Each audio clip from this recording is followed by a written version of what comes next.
You're listening to Best Forevers, a podcast for kindred spirits, a podcast that encourages you to love more on your friends and to further consider the issues that plague friendships. I'm Alysa Lucas, and I love getting letters and handwritten cards in the mail. It's certainly more fun than the junk mail bills I receive each day. And sometimes we send mail to our friends who already exist, and sometimes we write letters to people we don't know, and we can develop friendships through writing back and forth. So I thought it'd be really cool to explore pen pals as friendships with the help of Renee Powers. Renee runs the Feminist Book Club, or Resistance in a Box. It's a monthly subscription box and also a podcast. Hi, Renee. Hi. Welcome to the podcast. Thank you. I'm so excited to be here. Yeah, I really appreciate it. And I love all the endeavors that you're doing. It's so cool to have the book club.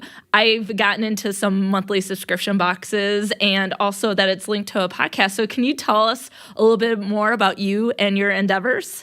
Well, I think it's really interesting. There are a lot of through lines here, right? We're talking about mail and pen pals, and I have like a mail order business, I suppose. Yes. So the Feminist Book Club, like you said, is a monthly subscription box that pairs a feminist book with products from women and queer-owned businesses each month. And then we meet online, we meet on video chat to discuss the books. At the end of the month, we invite the authors if they're available. Sometimes they are, which is very cool. Yeah. The members are the ones that suggest the titles and then vote on the books. So it's all community driven. I have no idea what comes in future boxes, which is really fun. So cool. Yeah. Yeah. And then because of that, I still want to be able to acknowledge and support and give platform to a lot of women and queer authors. So what the podcast then does is it becomes that space where I can talk to authors, I can talk to writers and readers about the intersection of feminism and literature. And so Feminist Book Club, the podcast, is just the companion listening experience for that.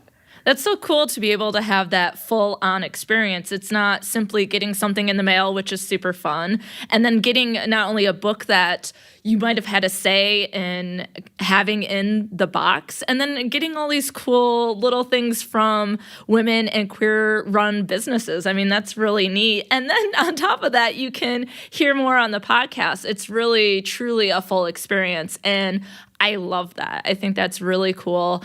And I think we have a lot in common in that sense because I believe we both went for our PhD. Yeah. I am a PhD dropout, though. I mean, I almost was.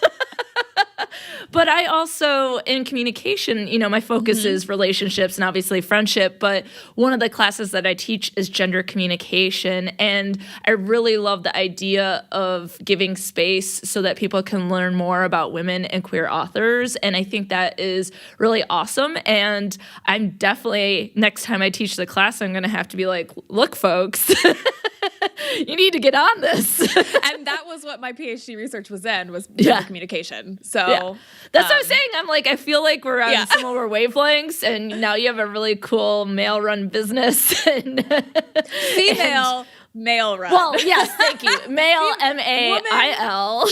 Male-based business. Yes. Exactly. Thank you. I appreciate that because language can be a beast.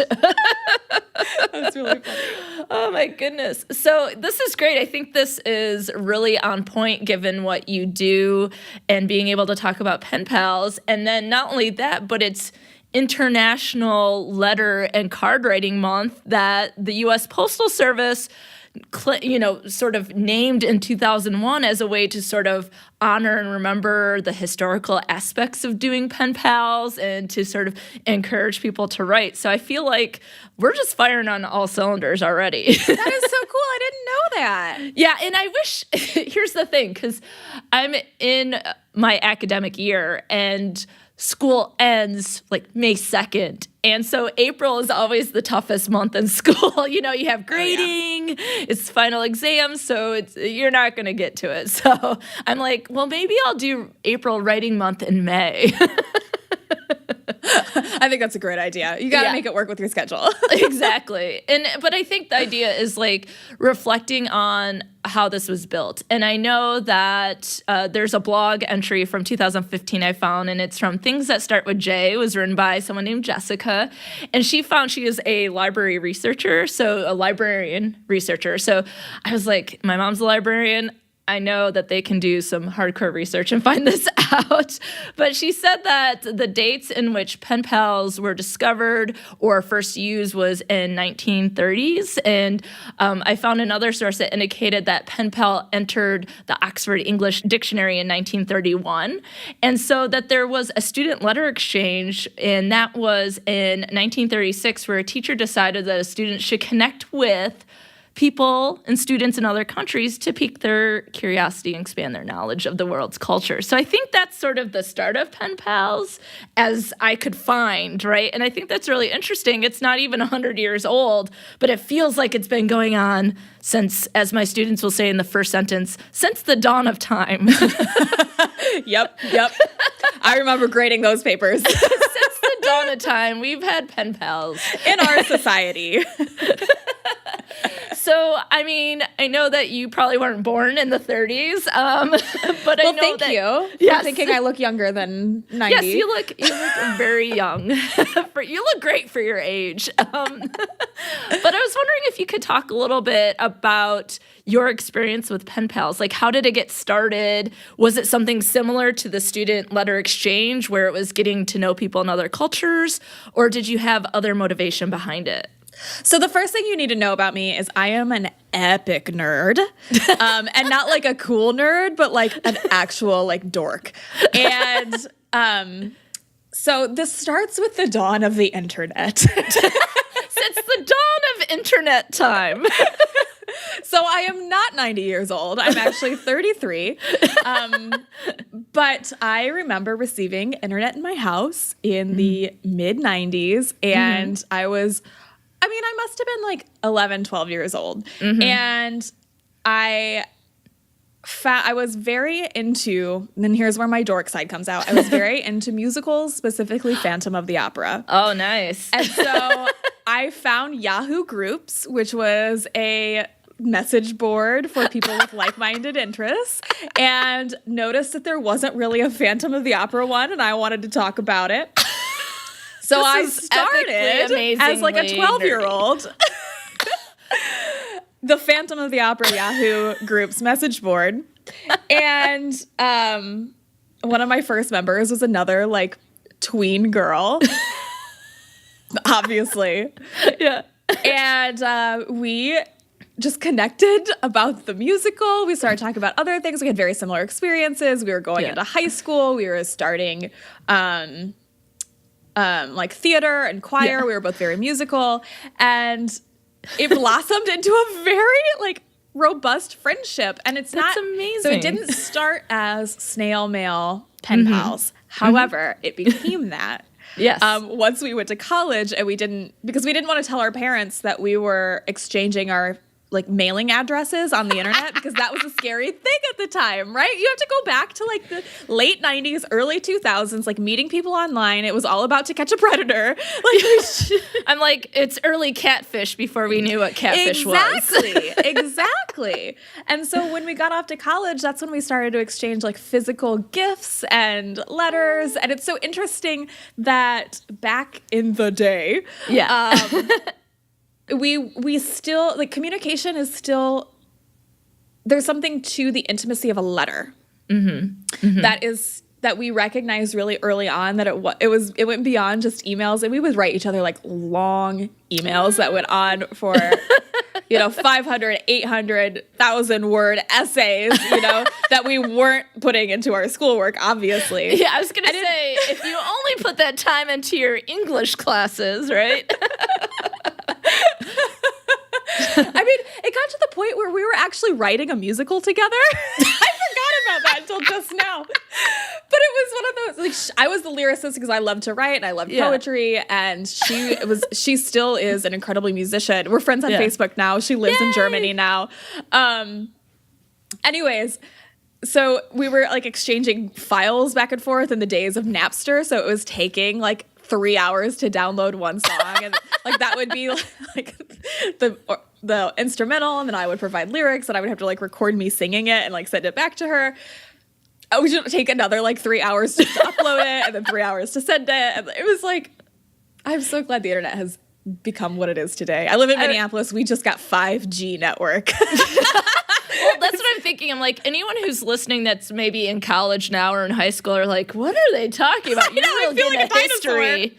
You're getting a history on what the internet was when Renee and I were in high school and college. This was pre-AOL Instant Messenger. It was, but to bring it back, like I said, it's so interesting that it started like that, but we still wanted to take it offline. Yeah. And this wasn't the only relationship that I had. I was an early adopter of a lot of internet communities, which is why I was studying at my PhD program. It's been like kind of embedded in my blood since I was 11, 12 years old. Yes. When I started high school, I was blogging before we called it blogging. Oh, nice. We had Zangas, we had live journals. I was on what was called Teen Open Diary. Sorry. Just the name of it's great. Yep.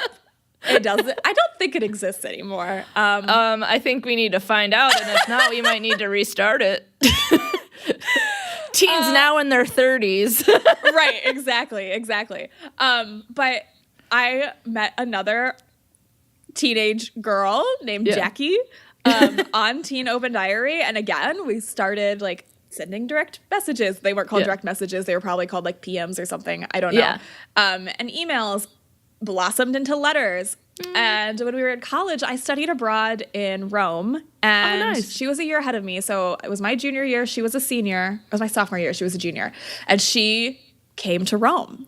Oh my gosh. And so this was like my first time I'd met somebody, like an internet friend in real life, was in Italy. So it was so wild. We've got photos. It's so wild that we have like this documented friendship that went from Teen Open Diary to email, to snail mail, to, hey, do you want to come like have gelato with me in Rome? Since she was going to be there on like a friends trip anyways. So it was just like, well, if you're here, I'll show you around my little neighborhood. It was really cool. So is she from Rome or? No, she's from Texas. They were both from Texas for some reason. Texas is really into the pen pals / Yahoo / That's kind of like another culture, kind of like another country. So I feel like I learned a lot. Yeah.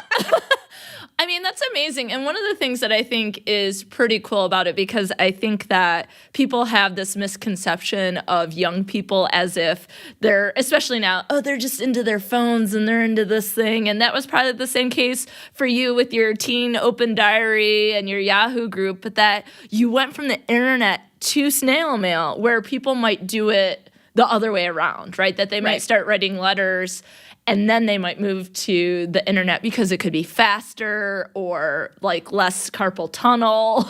Yeah, but maybe not that much less, but less carpal tunnel. There was something so special about, especially in college, like receiving mail and your little, like it's your first real mailbox that's all your own. And we didn't have Amazon or whatever, so we weren't like ordering shit for ourselves. Yeah, because now you're like, well, if I want to get mail, I'll just order myself something, and then I forget about it until it comes, and I'm like, who sent me something? Oh, thanks, me. Or you could sign up for a subscription box.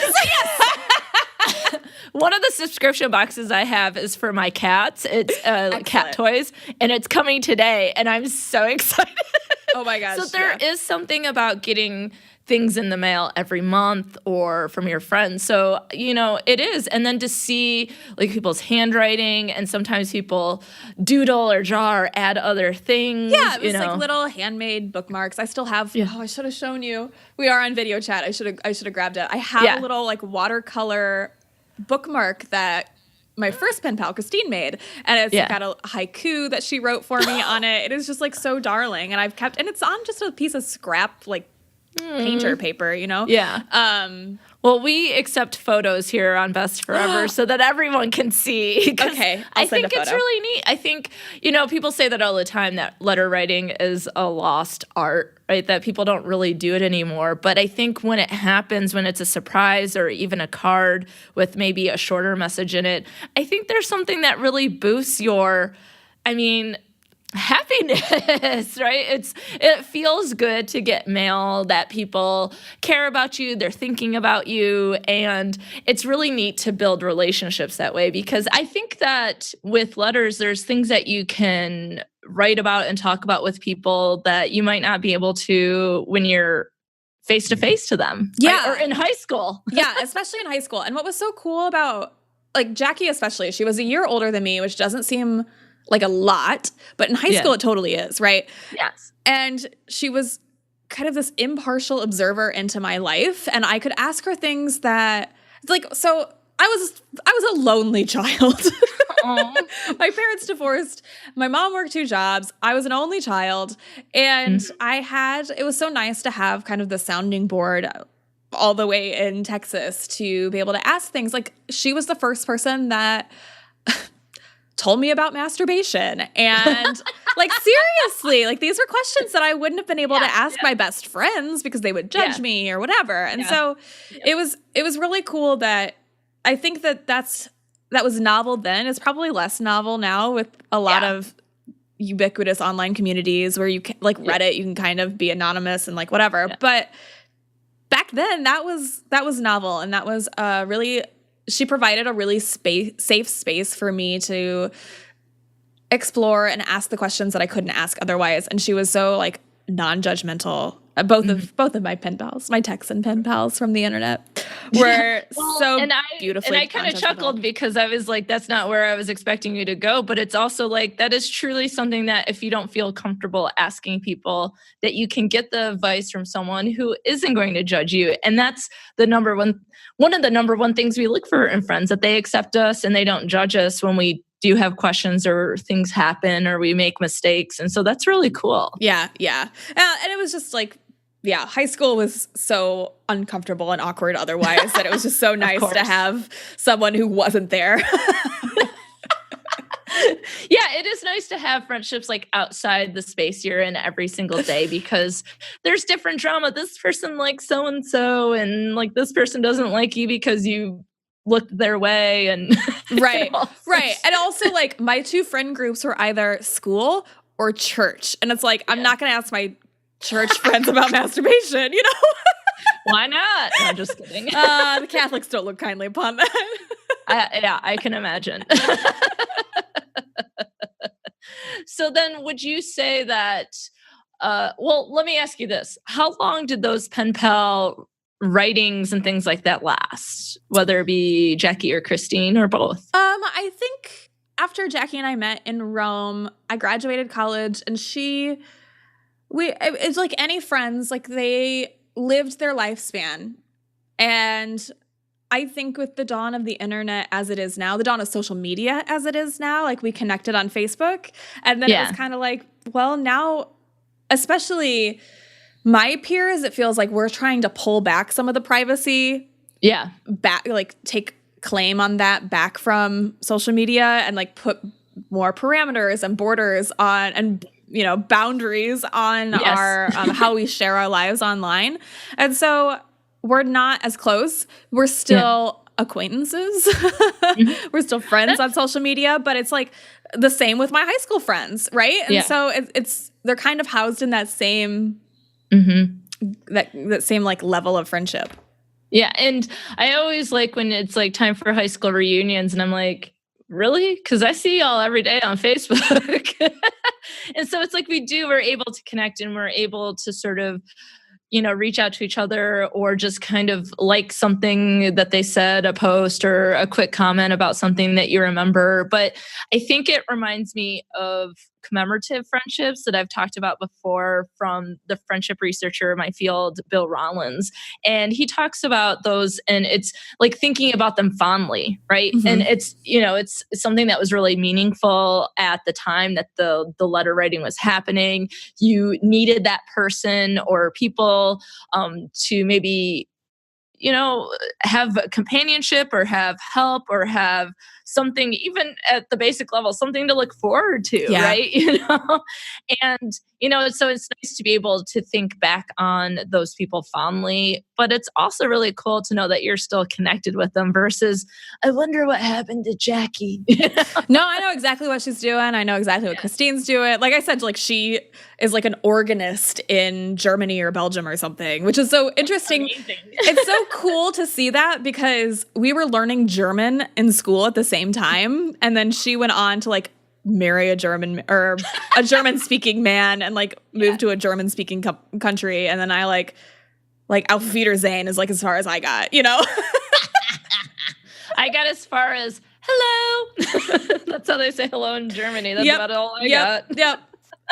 Well, it is. It's one of those things like those might have been people that you would have never come into contact otherwise, or type of person that you would have never come into contact otherwise than through these letters. And I realized that they're in Texas, but it might even been where you were located that there might not have been someone like that. And so to be able to meet with them through like a Yahoo group or an open diary page is really neat. And to think that even if you're really different in a lot of ways and you're going to go on these different paths in life, at that moment, you had something really special in common. Yeah. Right? Yeah. And for your first pen pal, I mean, it started out with Phantom of the Opera. And, you know, I do have a sidebar question on that. And that is, how large did your Yahoo Phantom of the Opera group become? So it was the biggest and most active Phantom of the Opera group on Yahoo groups. I'm low-key proud of that. Resume. I am so glad somebody finally asked me about that. No, you're talking and I was like, I want to know what happened on this Yahoo. Yeah, I don't know if it exists anymore. Like, what made it unique from all the other ones is like I refused to use capital letters on anything. And so it was like the Phantom of the Opera in all lowercase. That sounds so middle school. So late 90s. Yeah. So 11 years old. You're like, I'm just not using capital letters for like the rest of the year. For sure. So, but a little R. Okay. Thank you. Exactly. Yeah. So it got, I remember it was like super active, got really big. I don't think I kept up with it past like the age of 16, but, for a solid like 4 or 5 years, it was a cool little community. I just love it because, you know, I'm into musicals. I love musicals, but I don't remember if I was into musicals when I was 11 and just be like, this is the one. I'm going to start a Yahoo group for this. I think when I was 11, it would have been like the Joey McIntyre. Yeah, no, on the block. That was my problem. That's why I was such a dork and like needed friends, because nobody wanted to be friends with like the weird musical girl when she was 12 years old. You're probably cooler than some of the people I probably hung out with based solely on New Kids on the Block. So I missed out is what I'm saying. I threw a birthday party for Josh Groban as a teenager too. So if that tells you anything about how cool I am. I mean, it's just beyond how cool you are. Like, I'm like in awe of being in your presence right now because it's pretty impressive. And I feel like you're going to have to come back, and it's not going to be on Best Forevers. But if you so want to, I'm starting a podcast that I'm only going to create in the summer. It's called Unrequited, and it's about crushes. And so if you want to come talk about Josh Groban. It's so embarrassing. It is so embarrassing. But I'll tell you what. Maybe we could save it for then. But I have this handheld mirror that it's like the perfect size mirror to like check how your hair looks on the back, you know? Like I keep it in the bathroom, but it's from like a swag bag that I got at like a Josh Groban meet and group. It's got a picture of him in it that I still use every day. I've had it for like 15 years. You know I'm going to need a picture of that. It's like faded and it's been through some water damage, but yeah. But you're like, I'm not letting go of this. It reminds me of this brush that my mom, I think she must have got it for my brothers because it's like Superman and Batman, and it was from Avon. And I held on to that Batman for as long as I could because it got my hair back perfectly. So that I could put my hair in a bun when I was in high school and in college. And that thing needed to be thrown away 10 years before. Well, it's just it's because it's useful, right? It's utilitarian at this point. It's not because it's got a faded picture of Josh Groban in it. It's because it's like the perfect size to keep in my bathroom to check the back of my hair. Oh my goodness. This is like, you need extra swag for Feminist Book Club. I think you need to get mirrors that size. It's a great idea. Yeah, I'm telling you.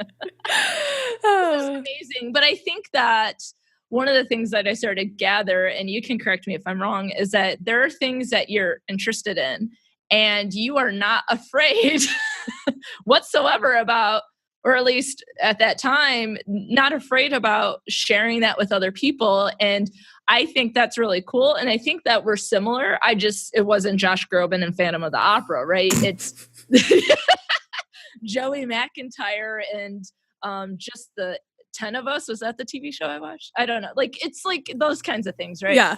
And I think that is ways to find friends, whether it be when we're 11 or in high school or in college, if it's pen pals or in real life, that if you find someone who has even the smallest similarity or common ground, that you can build a friendship off of it. So you can find people who are really into Phantom of the Opera, and then they won't judge you. And you're like, I'm a nerd. And they're like, me too. And you're like, cool. Let's be nerds together. But that's what's so beautiful about fandom communities now. And it's one of the things that I'm so like, I love seeing these kinds of like weird relationships flourish online, because like I had to go out of my way to find those, and now they're so much easier to find. And these weird little kids that, I mean, and I say that with all the love in my heart because I was a weird little kid, right? Yeah. All these weird little kids are finding each other through these small, safe communities of like-minded people, whether it be about like a really obscure opera artist like Josh Groban.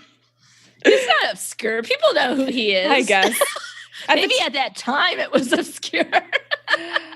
Or, you know, whatever interest it is, some specific character in this specific fantasy book in this specific genre, like you can build relationships off of that, and in a way that is much more accessible than it was in the late 90s. It's so cool how it's grown. Yeah, and I think what's neat about it is, like, if we're talking about pen pals, and I think there is something about writing the letters and getting something in the mail, but I think that people are looking for connection maybe every single day. And so what we might see is, like, through fandoms or other interests and things like that, that people are able to connect online now in support groups, Facebook groups that are closed. I mean, I can't tell you how many groups I'm a part of. You know, I have true crime related ones. I have pet related ones. Like, there's just all these things. And so you can find people, and they're from all over the world, right? And so that's the other thing, is that I think pen pals, maybe it started out as having letter exchanges with people in different locations. And even though they were Texas and not Italy, that it was still at a great distance to you and a completely different part of the country. And now it's like, we're doing that online, and then kind of like what you did, because you created that Yahoo group, there's just more of those now. So it's easier to access. And then people are then moving into in real life, whether that be text messaging, writing letters, or even getting together face to face. And so I think you're right. Like, the accessibility that we have now makes it so much easier to make connections with people. However, I just hope that everyone is well aware that not everyone who posts their pictures online are the people that are in those photos. That's true. That's true. Yes, I think a lot of us learned that the hard way.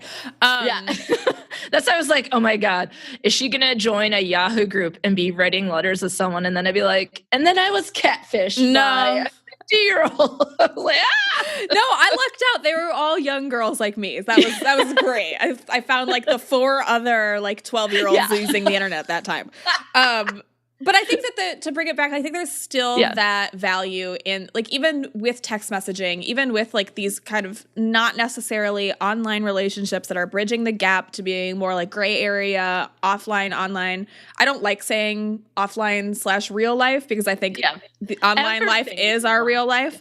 But offline, online relationships we're blurring the line between them, but there's still so much value in a handwritten letter or something in the mail. There's something that's very personal, very like charming about I don't necessarily have stationery, but like jotting something down on even computer paper and like adding a couple stickers to it is still, there's so much value in it that I think not as many people do it, but the people that do it value it just as much. Like, that hasn't diminished. Yeah. And I think that's one of the neat things about letter writing or card writing, any of those sorts of things, is that you can either create your own stationery with what you got or demonstrate it that way. I really like finding cards and things like that. And through Best Forevers, I have done some different monthly where I send people cards and I write them things. And I've done it usually around the holidays, like December, January, February, because one of the things that I know is that might be when loneliness is the highest, or that there might just be people looking for extra connections. And now I'm going to have to do national letter writing, and it's April, but I'm going to have to do it in May. But I think it's a surprise to get something in the mail. It immediately brings like this joy, and it's not diminished in the sense of the value, but I do kind of wish more people would do it. Yeah. Or if you're having changes in your relationships, maybe you were offline friends, but you move, and so you're moving to more online friendship, that writing letters or cards might be a great way to maintain that friendship. And I think that's really important, is that friendship isn't just a couple days of the year, or it's not when we need our friends. It's our relationships are 365 days a year. And so what are some of the ways that we can reach out to people? And it's not just cards, maybe for birthdays or holidays. It's because it's Tuesday. Exactly. Or because, I saw something on television that totally reminded me of you. And so I decided to write this card rather than maybe text message. Right. And so I think that there is a lot of value that some people could be missing out on by not participating. But I also know that writing letters takes a lot of time. But it doesn't have to. I mean, if you just keep a stack of cards or, notebook paper, and as we're sitting here, right here, there's a shelf right here that has return address labels, envelopes, and stamps. Nice. That's all you need. That's all you need. You drop it in the mail on your way out. You can get fun stamps. They're Wonder Woman stamps. Yeah, they're cool. Nice. Yeah, that's on brand. I like it. Yeah, exactly. No, that's the thing. They're like, what kind of stamps do you want? I'm like, let me look at them all. Like, show me everything you got. Don't give me any boring flag stamps. Yeah, I don't need. Let me see some sparkly stuff. Yeah, let me see someone with animals on it. Right. Well, let me see something with some cute, I don't know, that's like hearts or something historical or something commemorative. I'm like, let me see. But yeah, that's the thing. You can make it all fun. And I like this idea that it's like, if you make it more accessible to you in your usual space, then you might be more likely to do it. And then all you have to do is drop it in the mail, which there are mailboxes everywhere. Sometimes you can just put it in your house mailbox, but people who live in apartment complexes, they often have a mailbox there, or a little thing that you can drop it in. And I think that would do some good, especially because I think that everyone is so stressed out every single day. And that when you go online, when you go on social media, there's so many things to worry about and that are painful, and so even online can be less about connecting with people and more about, oh dear God. Right. I think that's such an interesting point that there's, even if everything is, if something's going on around you, you pull a letter out of the mail and it's like everything stops. There's no other noise. There's no Facebook notification happening. There's no Twitter notification popping up on your phone.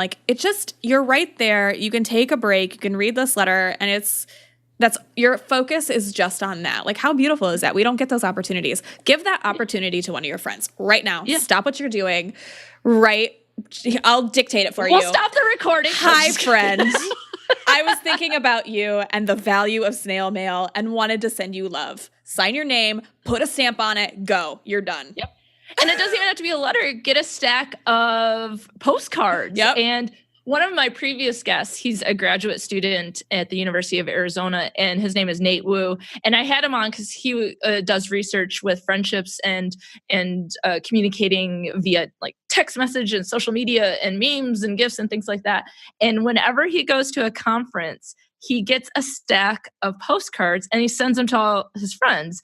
And recently I got one from when he was in Seattle. And I was like, this is so cool. That is where he's going to be there are 5 or 6 places I'm going to be this year. I'm just going to get a stack of postcards and I'm going to send them out when I get home. That's so And cool. I think that's really neat. And so then it's something that happens several times a year. Yeah. And so he's created that a sort of routine for himself and then sort of a surprise for his friends. And when he told me about that, that's when I started doing the Best Forevers podcast mailings. And I'm still on Postable, Best Forevers Pod. If you put in your name and address, I'll send you a card. Oh, I love that. I'm going to do that. And then I'll send one Yes, back. please do. Please do. And so I think that's what's really important, is thinking about ways to do it and making it as easy as possible, and knowing that it doesn't have to be hard, doesn't have to be long, and all of it is going to be joyful for the other person. I've got a buddy who, anytime we're together, he takes the most like ridiculous candid photos of all of us. Like at weddings, like we've got a photo. Okay. And then he prints them and uses them as postcards. And so every once in a while we'll get like these ridiculous photos of ourselves, like as a postcard. I've got one on our fridge right now that's like 4 of us walking through a parking lot, like making faces at him, like before a wedding. And it looks like a band photo. It's really awesome. And it's he just from my 90s grunge album. Exactly. Headlined by Josh Groban.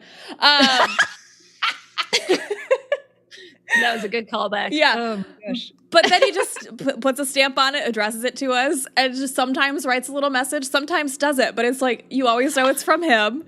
It's always funny, and it always brings joy. And the mail kind of messes up the finish of the photo sometimes, but that doesn't matter because it still cracks us up. It's part of the journey to getting to you. Exactly. You know? And I like his style, man. Like like you have the photo, so it's like documenting your friendship and then sending it to your friends. And that is something I can completely get on board with. So shout out to your friend. I might have to use that. You can totally steal that from J Murph. J Murph, thank you. And here's the thing, like in a lot of my friendship groups, I am quote unquote the historian, which means I'm the one who documents, so I'm the one who often takes photos. So I got photos of so many things that I can slap on a postcard, and it seems like such a great idea. One of the other things that I've been into, and it has a lot more commitment and that sort of thing, but it's still a lot of fun. So one of my first podcasts was My Favorite Murder. And so that is one of the podcasts that has a lot of subgroups on Facebook, right? And so there's a Michigan group that I admin. And so it's all we call ourselves Mitterinos. So all the Mitten fans. And then we have a subgroup where it does secret mailings to people. And so I've been doing it for almost a year. And for 4 months, I have a secret buddy that we ask each other questions in this group, and we post the things about ourselves so people get to know us a little bit more, and then they send us something every month. And That's so cool. And then I get stuff in the mail from someone else, and then I'm sending it to someone else. And so it's just like connecting with new people, and they're getting to know you by finding things that they think you would like through these questions. And like I said, it's more of a commitment, but it's still pretty neat. And I think that there are still a lot of organizations or Facebook groups where you can find pen pals if you'd like to do that. But I think that you can do it with your friends that already exist, like with J Murph. Right. And Bookstagram is big on that too. Yes. When it comes to sending used books or favorite books or any kind of book exchange, there's always one happening. So if you're interested in something like that, I would just search the hashtag book exchange or something like that, or just start following some book Instagram accounts, and I'm sure you'll find something coming up soon. Yeah, that's awesome. Yeah. Who doesn't like getting a book in the mail? Right. And interesting. You can get books in the mail from Renee. Honestly, though, I have a couple of different options if we want to go there. Let's hear about it. This is perfect. We do have the book of the month, the full subscription package, but also if it's something that you don't want to commit to every month, if you're the kind of person who's like, well, I get a book and then I read it 3 months later, totally fine. You can commit to 1 month. You can buy some of our previous boxes. But I think what's really cool is, like we mentioned before, I'm a PhD dropout. My background is in communication theory and gender and feminist theory. So I'm constantly recommending books to people. You can actually sign up for a mystery book where you fill out a form about your reading habits, the kinds of things that you like to read, and then I will pick a book for you and send it to you, along with some other recommendations. I always include a handwritten letter. Can this be any more perfect? And so I'll send you a letter like why I picked this book for you, and here are maybe 3 or 4 other book options that you might like, but here is this physical book. So that's something that you can do if you like to receive mail and you like to receive handwritten letters. That's an option too. It's called Feminist Book Mystery Surprise. That is so fun. Not only do people like to get mail, they like to get surprise mail, like double surprise, because you're like, I don't know when it's going to come and I don't know what I'm going to get, but it's going to be awesome. It comes within 10 days, but yes. Okay. Well, fair enough. So it's a surprise of what you're going to get. Exactly. So what made you start doing the monthly subscription box? It's so cool. Yeah, thank you. So I've been podcasting for a couple of years, and on my previous version of my podcast, I was, again, constantly recommending books. And my listeners were like, why don't you just start a book club? I was like, wow, that's a great idea. I'll do that. And what began as a reading group of like a dozen of my friends online turned into what it is now, a full-fledged subscription box with members around the world. I just learned how to ship to Finland, actually. So shout out to Finland. What up, Finns? But what was I going to say? The reason I did the box part of it is I've always loved subscription boxes. I've clearly always loved getting and receiving mail. And so at the beginning, it was just us reading the same book, getting the book on our own. And I said, what would you want me to get the book to you and like send you a couple of little things? And it was just really organic how it kind of grew up. It was a true glow up into what it is now. And so now the podcast has been rebranded to reflect that. And it's a full-time job for me. Yeah, that's amazing.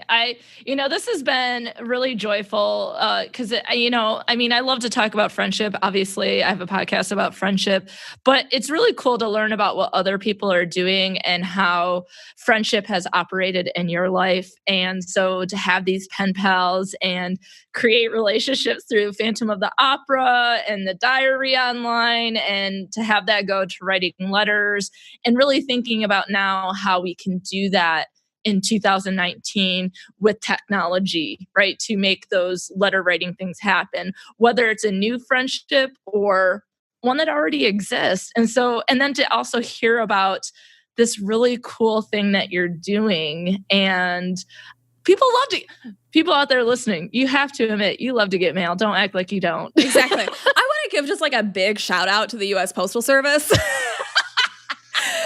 I mean, we couldn't have done this episode without them. Also, they have been nothing but delightful to work with on my end. They are so kind here in Minneapolis. So thank you to the Minneapolis Postal Service.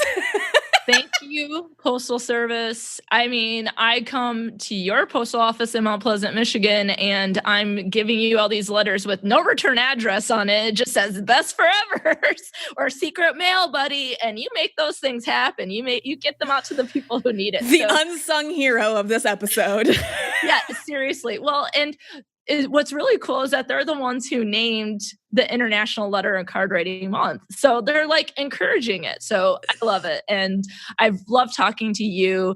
This has been really cool. And I would love to hear from listeners. First off, have you had a pen pal? What's your experience with pen pals? Or what sort of system or routine do you have to interact with your friends through the mail? And maybe it might be, I don't know, getting your friend a Feminist Book Club monthly subscription. Oh, it's a great thing to do together with your BFF. Oh, yeah. And sometimes that's all you need is something small that you do together. And if you're at a great distance, it can bring you so much closer. Totally. And so I'm totally on board with that. So, Renee, where can they find you online, on social media, to be able to learn more about you and the things that you do? Yeah. So Feminist Book Club is just feministbookclub.com. You can get all of our information there, include stream our podcast there as well. The podcast is Feminist Book Club, the podcast. Find that wherever you find Best Forevers. You can get us on Instagram. It's Feminist Book Club Box on Instagram. You can find me on Instagram, which is Belle Renee. Belle spelled the French way. Bellerenee. Like the Disney princess? Yeah. I went to a women's college, St. Mary's College, and we were the St. Mary's Bells. That was our, fun. So that's where that came from. Not because I love Beauty and the Beast or because I think I'm pretty. Yeah, it's from that. It's not exactly a feminist story. That might be a story for another time, though. But a bookish story, so it's still on brand. Yes. And we are on Twitter, not super active on Twitter, but if you ping us on Twitter, we will find you. And it's Feminist Book Club, Feminist without the vowels, so FMNST Book Club. Cool. Yes. And all of that information will be in my show notes so that if you're like, that was a lot of things and I couldn't write it down because I was driving, then you can find all of those as part of this episode. So until next time, friends, write a friend a letter or find yourself a new friend that you can call a pen pal, because without our friends, who would we be?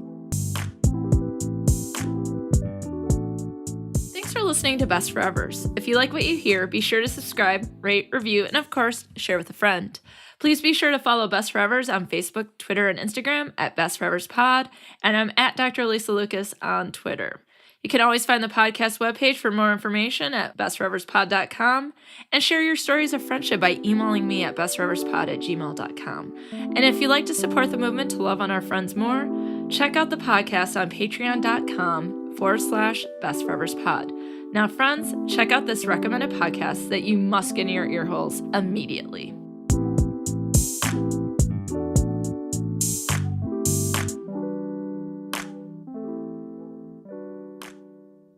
Do you read books? Do you live by small bodies of water surrounded by trees and other wildlife?